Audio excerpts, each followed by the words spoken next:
Sir, Congo में चल रहे आंतरिक युद्ध का कारण क्या है और वहाँ के प्रकरण से दुनिया को क्या सीख लेने की ज़रूरत है? नीरज जी, एक अगर हम कांगो की बात करते हैं तो एक तरह से अफ्रीका ही पूरा हो गया। जी। क्योंकि अफ्रीका में देखिए इंस्टेबिलिटी तो शुरू से रही है जी। और रही किसकी वजह से, सारे जो है सो कॉल्ड वेस्टर्न नेशंस हैं, बाकी हैं जिन्होंने वहाँ पर एक्सप्लॉइट करते रहे हैं, जी। उनकी वजह से रही है, क्योंकि ये सब दबे रहे हैं देश। लेकिन कांगो की हम बात करें तो कांगो में अनरेस्ट तो देखिए शुरू हुआ तकरीबन, अब मैं पीछे नहीं जाऊंगा, 1996 1996 से ज़्यादा अनरेस्ट वहाँ शुरू हुआ। जी। और बेसिकली जो दो ट्राइब्स हैं मेन, हुतू और तुत्सी, जी। उनके बीच की ये लड़ाई में ऐसा हुआ। जी। और एक तो बीच में रुवांडा जो है, जो नेबरिंग कंट्री है, जी। वो जो है इनके गवर्नमेंट के खिलाफ एक दूसरे को सपोर्ट करता रहा और इसमें वो लड़ाई भी उनके बीच हुई। 96 97 में पहला ये कॉन्गो वॉर हुआ था वहाँ पर। और उससे पहले उस समय भी देखिए काफ़ी वहाँ जेनोसाइड हुई दोनों ट्राइब्स में, 10 लाख के आसपास लोग मारे गए वहाँ जी। एक तरह से, खास करके टुट्सी जो माइनॉरिटी हैं जी। बहुत गए। और वो कुछ रवांडा में, कुछ नेबरिंग कंट्रीज में गए और कई रिफ्यूजीज वहाँ कांगो में तो बहुत थे। अब ये जो है बाद में तुत्सी जो ट्राइब थी, इन्होंने अपना एक ऑर्गेनाइजेशन बना लिया हुतूज के अगेंस्ट, जी। और उसके बाद इनके आपस में काफ़ी लड़ाई शुरू हो गई। और कांगो आपका याद होगा, पहले कांगो नाम नहीं था, ज़ायरे करके स्टेट का नाम था ये पहले, जो बाद में कांगो हुआ था। ज़ायरे रिपब्लिक हुआ करता था। और उसके बाद देखिए 1997 में 1998 में इनकी रवांडा और इनकी लड़ाई आपस में हुई। उसके बाद कई फॉरेन गवर्नमेंट्स इन्वॉल्व हो गई इनके बीच में, खास करके जो दोनों ट्राइब्स थे। हालांकि पीस पैक्ट्स भी काफ़ी हुए हैं, 2002-3 में पीस पैक हुआ, उसके बाद 3-4 पीस पैक्ट्स एग्रीमेंट्स हुए हैं, लेकिन कोई चले नहीं। क्योंकि उसके बाद 2002-3 में तो यहाँ था कि United Nations peace keeping force आएगी, मोनुस्को नाम था उसका, मोनुस्को बोलते थे, जो कि वहाँ पर आई। और ये तब से आई, लेकिन उससे भी कोई खास फर्क नहीं पड़ा।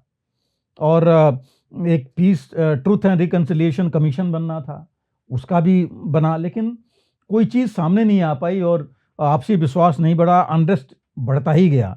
और एक नया ग्रुप आ गया था 2000 के आसपास, 2000 उसके बाद में, जिन्होंने मार्च 23 अपने को बोला M23 ग्रुप के नाम से, और जो अभी वही सबसे ज़्यादा चल रहे हैं इस समय, और ख़ासकर उनका होल्ड ईस्टर्न कांगो में ज़्यादा है।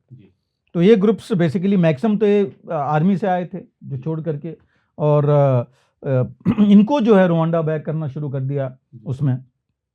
और 2013 में एक बार यूएन ने कहा कि भाई हम निकाल लेंगे ये बटालियन, लेकिन जो वहाँ थी, लेकिन उन्होंने फोर्स बढ़ा दिया वहाँ पर, और काफ़ी बड़ी जो फोर्स वहाँ पर है M23 के अगेंस्ट, उन्होंने एक ब्रिगेड साइज फोर्स कर दी कि वो लड़ेगी 2013 में ये जो रिबल ग्रुप है। तो उसके बाद रिबल ग्रुप जो है 2013 में उसने जो है अपना रोक दिया, जब ये ऑपरेशन हुए उसके बाद जो इंटरनेशनल यूएन पीस फोर्स से।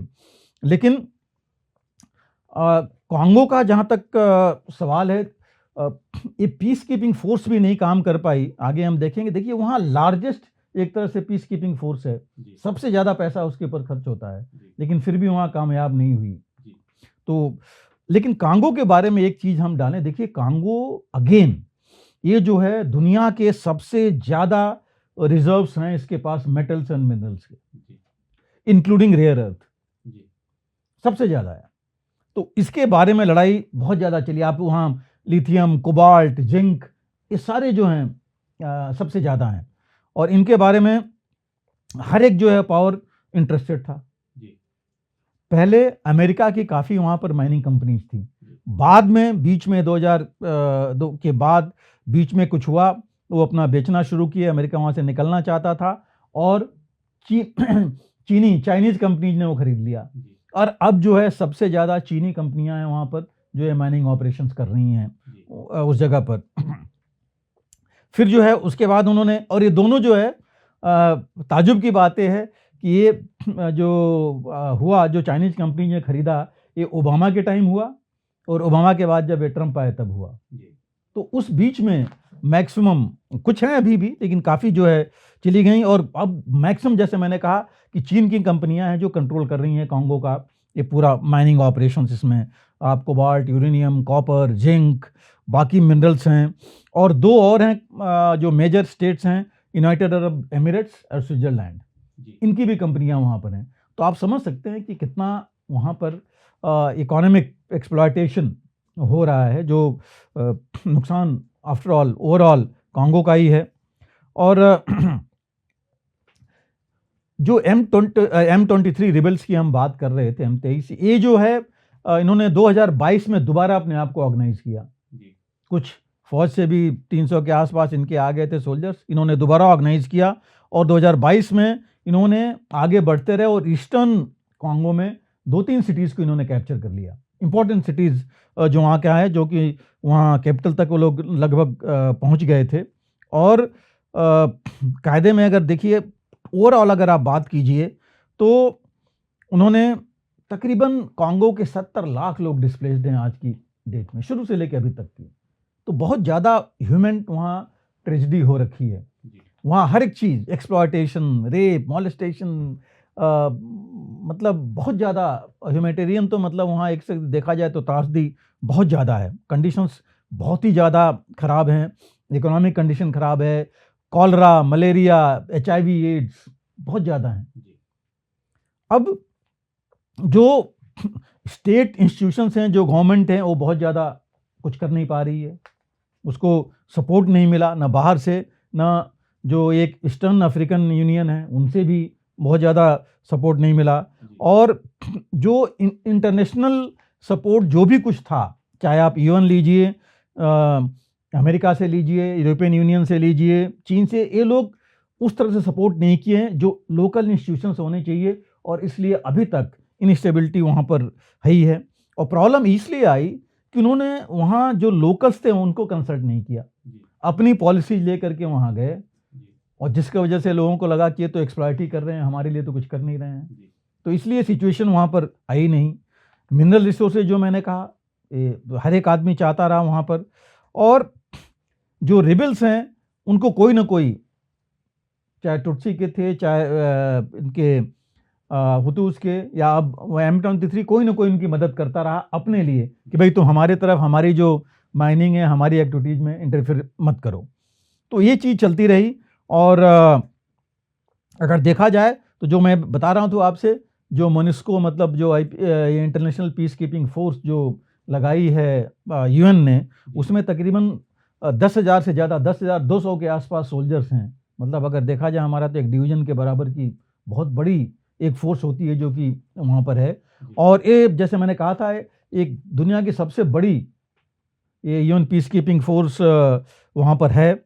और इसमें अगर आप उसकी खर्च देखें तो तकरीबन $1.1 बिलियन का UN से खर्च जाता है। अब इतना खर्च जा रहा है और फिर भी सक्सेस नहीं हुआ वहाँ पर। बीच में तो विड्रॉल का था, 2024 तक इनको विड्रॉ करना था वहाँ कॉन्गो में, उन्होंने गवर्नमेंट ने बता दिया था। लेकिन ये पीस कीपिंग फोर्स वहाँ पॉपुलर नहीं है, क्योंकि उनको लगता है कि ये जो है रोक नहीं पा रहे हैं वायलेंस, उनकी मदद कर रहे हैं और कुछ हेल्प नहीं कर रहे हैं। 2022 में जो ईस्टर्न अफ्रीकन जो मैं बात कर रहा था कम्युनिटी की, उन्होंने मदद करने की, लेड बाई कीनिया उनका उसमें अभी लीडर है, तो वो कर रहा था, लेकिन बहुत ज़्यादा अगेन वहाँ फ़ायदा नहीं हो पाया। और देखिए अफ्रीका अभी भी एक कॉलोनी बन के ही रह पा रहा है। एक्सप्लॉयटेशन इसी वजह से हो रहा है कि अफ्रीका मिल करके अपनी मदद नहीं कर पा रहे हैं। अभी साउथ अफ्रीका को देखिए क्या किया, ट्रंप ने ऑलरेडी वहाँ वाइट वर्सेस ब्लैक कर दिया लैंड रिफॉर्म को लेकर के। और बाकी कंट्रीज़ का भी हालत बहुत ज़्यादा नहीं है, हर जगह कुछ ना कुछ मुश्किल है। और जहाँ तक हम यूरोप या यूक्रेन या फ़लस्तीन की बात करते हैं, इससे ज़्यादा वहाँ पर प्रॉब्लम है अफ्रीका में, जहाँ पर दुनिया का वहाँ पर ध्यान जाता नहीं है। तो वो प्रॉब्लम आगे बढ़ नहीं रही है। Good governance, rule of law हम हर जगह बात कर रहे हैं, बाहर इंटरनेशनल ऑर्डर की बात कर रहे हैं, लेकिन वहाँ पर नहीं हो रहा है। वहाँ पर वही चीज़ लागू नहीं की जा रही है। वहाँ पर मदद की जा रही है दूसरों की, या गवर्नमेंट की मदद नहीं हो रही है, या जो ऑटोक्रेट्स हैं उनकी मदद हो रही है। तो इस वजह से वहाँ फ़र्क पड़ रहा है। इथनिक टेंशन जो है कम्युनिटीज़ की, वो वहाँ बढ़ती जा रही है। कांगो में स्पेसिफिकली वो चल रहा है। एक्सप्लॉयटेशन आदमियों का, रिसोर्सेज का बहुत ज़्यादा चल रहा है। तो ये कि बहुत चैलेंजिंग एक तरह से देखा जाए तो सिचुएशन है कांगो की। और जो वहाँ पर इतना वायलेंस है, चाहे आप सेक्सुअल वायलेंस लीजिए, फोर्स्ड वहाँ पर वर्क लीजिए। वो कहा यह जा रहा है कि जितने ये कंपनीज हैं, माइनिंग कंपनीज, वो फोर्स लेबर करा रही हैं वहाँ पर, लोगों को पे नहीं कर रही हैं, फोर्स लेबर कर रही हैं। जितना माइनिंग की रॉयल्टीज देनी चाहिए गवर्नमेंट को दे नहीं रही हैं, एक्सप्लॉइट करके वो ले जा रही हैं। और ये रिपोर्ट जो है एक inter agency standing committee report है, जो अप्रैल 2024 की रिपोर्ट है, उनका कहना है। तो ये चीज़ें वहाँ पर चल रही हैं। डिस्प्लेसमेंट बहुत, बिकॉज इन्होंने जितनी माइनिंग कंपनीज ने लोकल्स को हटा दिया है, जो अपने ट्राइब से बाकी रह रहे थे उनको वहाँ से डिस्प्लेस कर दिया है। उनके लिए कोई और जगह दी नहीं है कि उस तरह से वो रहें। उनको एपिडेमिक्स जैसे हमने बात की वो इतनी फैल रही हैं, चाहे वो आप अभी बताइए, हर जगह से मलेरिया लगभग गायब हो चुका है, वहाँ पर बढ़ता ही जा रहा है। कॉलरा नाम कभी हम सुनते थे अपने इलाके में, वो सब वहाँ बढ़ता ही जा रहा है। एमपॉक्स लेटेस्ट आया है जिसकी बातचीत चल रही है, वहीं पर हो रहा है। कांगो में काफ़ी है वहाँ पर। तो ये जो है बहुत प्रॉब्लम है वहाँ पर। और जो यूएन एजेंसीज हैं वो भी या तो जो मदद कर रही हैं इन लोगों को ये देख करके कि इनको इन्वॉल्व करके मदद करें, साथ में ले करके, वो नहीं हो रहा है। इससे जो है वहाँ प्रॉब्लम चली जा रही है। और अभी की हालत में देखिए M23 जो है उसने ईस्टर्न कांगो में 2 और मेन सिटीज़ कैप्चर कर ली हैं। और रूलिंग पार्टी ने तो साफ कह दिया कि हम इनके साथ डायरेक्ट लड़ाई नहीं करेंगे वहाँ पर। और बेसिकली तो टुट्सी के ही हैं M23 में ज़्यादा। तो इस वजह से अभी बहुत मुश्किल लगता है कि वहाँ पर कुछ फ़ायदा होगा। लेकिन दुनिया को ये देखना पड़ेगा कि अगर इतने साल, आप 15-20 साल से सोच रहे हैं कि हम मदद कर रहे हैं और चीज़ शांत नहीं हो रही है, मतलब अपने आप में ढूंढना पड़ेगा कि क्या कारण क्या है। अगर even peace keeping force largest वहाँ नहीं शांति स्थापित करिए तो कुछ गलती है, कुछ कमी है। आप लोकल्स को नहीं इन्वॉल्व करेंगे तो ये चीज़ वो आगे नहीं बढ़ेंगे, आपकी बात नहीं सुनेंगे और आपके अगेंस्ट रहेंगे, तो आप उसमें शांति नहीं ला पाएंगे। और दुनिया को ये देखना पड़ेगा, खास करके मैं कहूँगा अफ्रीकन कंट्रीज़ को और बाकी भी जो हैं, कि एक्सप्लॉयटेशन अपना नहीं होने दें। इस तरह जिस तरह की बाहर की कंपनी जा करके और सिचुएशन उनके यहाँ पैदा कर रही हैं, उनका एक्सप्लॉयटेशन करके, तो ये चीज़ें जब तक नहीं होंगी तब तक मुझे लगता नहीं कि इतनी जल्दी ये ख़त्म हो पाएगा। अगर आप भी लेना चाहते हैं देश दुनिया की तमाम जानकारी तो आज ही सब्सक्राइब करें हमारे चैनल को। साथ ही नीचे दिए बेल आइकन को जरूर दबाएं ताकि हर अपडेट आप तक पहुंच सके।